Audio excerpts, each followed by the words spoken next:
Hi, I am Anna. I come from www.ntvforex.com. Rebounding Gold and the Many Triggers Analysis. http ntvforex.com. News ID 0cc1568172021 18:14 p.m. Everything good comes to its end sooner or later, and no ascent lasts forever, as Icarus would confirm. That could very well apply to the current situation around PMS. Speaking of indications pointing to the situation being excessive, let's take a look at the USD index. Remember when in early 2018 we wrote that the USD index was bottoming due to a very powerful combination of support levels? Practically nobody wanted to read that, as everyone knew that the USD index is going to fall below 80. We were notified that people were hating on us in some blog comments for disclosing our opinion that the USD index was bottoming, and gold was topping. People were very unhappy with us writing that day after day, even though the USD index refused to soar, and gold was not declining. Well, it's the same right now. The USD index is at a powerful combination of support levels. One of them is the rising, long-term, black support line θS based on the 2011 and 2014 bottoms.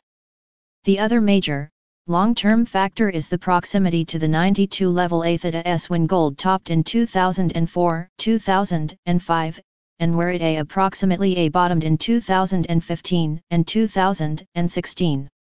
The USDX just moved to these profound support levels, and it's very oversold on a short-term basis. It all happened in the middle of the year, which is when the USDX formed major bottoms on many occasions. This makes a short-term rally here very likely. While it might not be visible at the first sight, you can click on the chart to enlarge it. The USD index moved briefly below the long-term, black support line, and then it invalidated this breakdown before the end of the previous week. This is a very bullish indication for the next few weeks. We even saw a confirmation from USDA's short-term chart. The US currency is finally after a decisive short-term breakout. In fact, it's already after two short-term breakouts. Looking at the short-term picture only, the USDA's sideways trading could be both a triple bottom pattern, or a flag consolidation pattern. The former would be bullish, and the latter would be bearish. Based on the previous long-term chart, the bullish interpretation is stronger. Back in March, the short-term breakout in the USD index was the thing that triggered the powerful rally in it, as well as a powerful plunge in the precious metals market.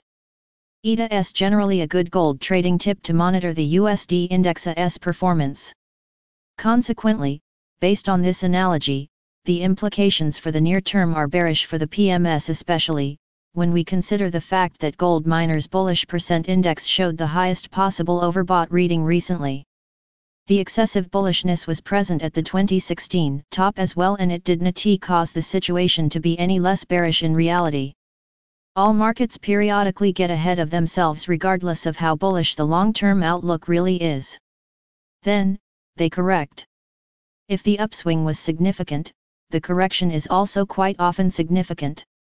Please note that back in 2016, there was an additional quick upswing before the slide, and this additional upswing has caused the gold miners' bullish percent index to move up once again for a few days. It then declined once again. We saw something similar also this time. In this case, this move up took the index once again to the 100 level, while in 2016 this was not the case. But still, the similarity remains present.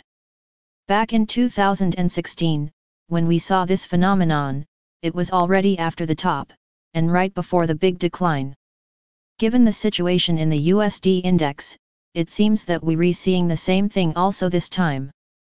Please note that back in 2016, after the top, the buying opportunity did not present itself until the gold miners' bullish percent index was below 10. It's currently above 70, so it seems that miners have a long way to go before they bottom. Gold stocks declined significantly last week, after which they paused. Their performance is weaker than it was in early March, but this can be explained by smaller size of gold's rebound.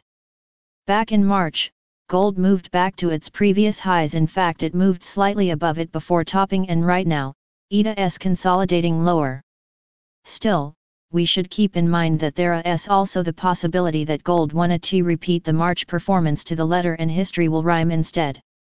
Consequently, it might be more useful to monitor the market for signs of weakness and to pay extra attention to the time factor.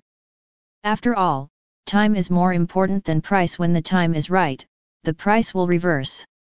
Back in February, it took 4 days after the top for the miners to form their initial bottom, and we saw the same thing also this time. Back then, it then took 4 closing prices or 5 intraday extremes trading days for the miners to top. Today will be the 4th trading day after the bottom, so if the history is to repeat itself with regard to time, miners might form the final top today or tomorrow. This would be in tune with where the general stock market is trading right now. ETA is so close to its previous high that it could easily break to new highs and then invalidate this breakout today or tomorrow. If gold does indeed rally to the previous highs or even move slightly above them, we don't expect miners to do the same thing. In fact, we think that they would be likely to top close to the 61.8% Fibonacci retracement level at most, at about $43. The downside target for the mining stocks is very far from the current price. However, if the stock market declines significantly once again, miners can indeed fall far, even if gold declines by only a couple of hundreds of dollars. We marked also an interim price target theta S based on a few other techniques, with a red ellipse at about $31-32. One of the techniques is the 50% Fibonacci retracement level based on the March-August rally, and the other two are the February high, and the May and June lows. Theta S also where approximately we have the 200-day moving average. The latter is not particularly strong in case of the GDX ETF, so we wouldn't say that it creates any significant support on its own, but it serves as a good confirmation of the other techniques. NBSP want free follow-ups to the above article and details not available to 99% investors. Sign up to our free newsletter today. NBSP. Subscribe our channel to receive the news as soon as possible.